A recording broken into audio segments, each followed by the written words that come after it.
Every soaper has had a design fail. This video is for all you newbies that are worried because you may have experienced this. I've been making CP soap since 2008, and it still happens once in a while. Recently, my daughter has become interested in making soap. As a result, I asked her to design a bar, and I told her I would help her figure out how to make it work. Epic mom fail.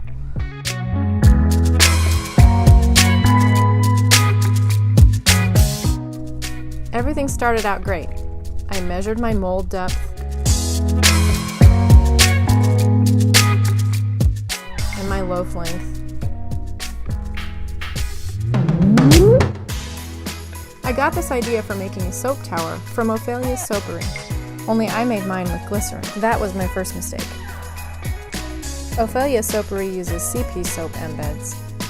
I think it worked much better. So I molded the glycerin in the mold, and once it cooled, I stuck them together by using a little tiny drop or two of glycerin soap, but I made sure to spray each piece with alcohol before. It held okay, but it wasn't the greatest, as you will see.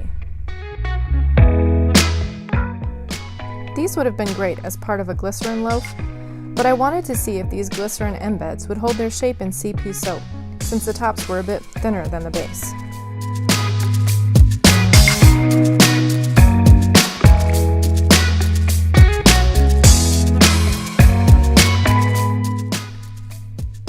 As you saw at the beginning of the video, they did not. I have successfully combined glycerin embeds with CP soap without them changing shape. I think the mistake I made was using the cold process, oven process method of making CP soap. I baked this soap for 1 hour at 170 degrees, and I think that got too hot, and there were still air pockets at the top, which made conditions perfect for a melt mess.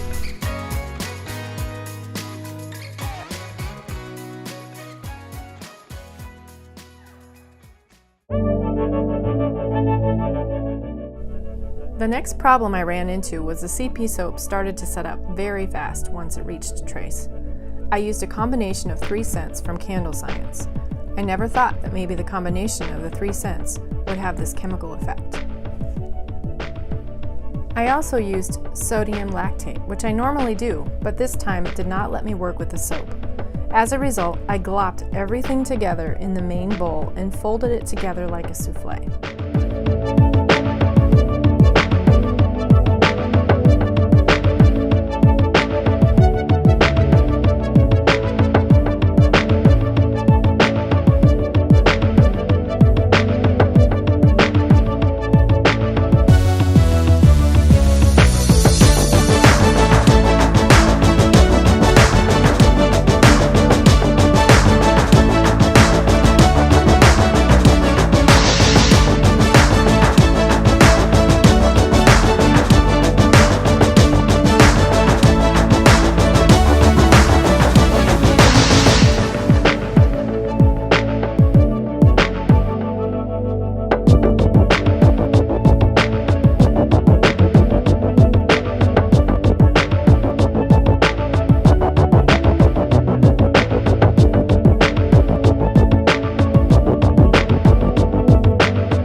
I went ahead and used a spritz of alcohol on the embeds in case it helps them adhere to the CP. That seemed to work well. However, after I inserted the embeds, I realized some of them would have gaps between them where no soap was. I wasn't sure how this would do in the finished product. It turns out the gaps were not such a big deal. The worst problem is that the glycerin soap melted at the top and did not hold its shape. Everywhere else, it did hold its shape. This was a plus. Either way, I will have to rework this soap.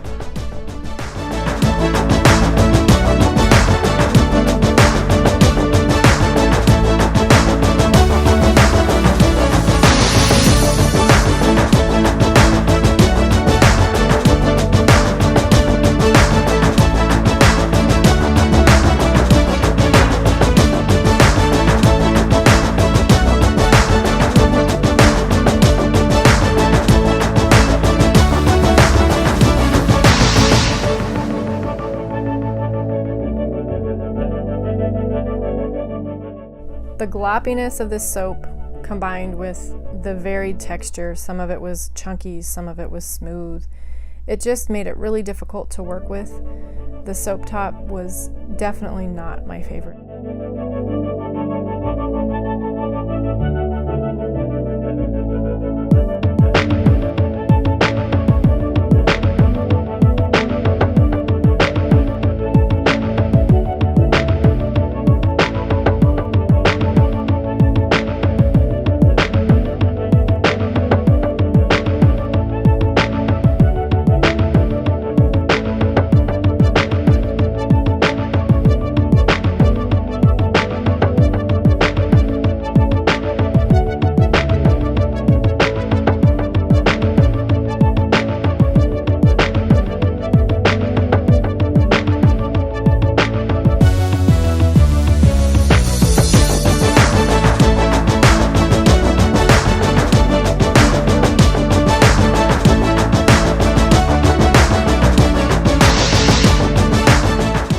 So what do you think? Should I try it again with all one type of soap, or do the glycerin embed again and just not bake it?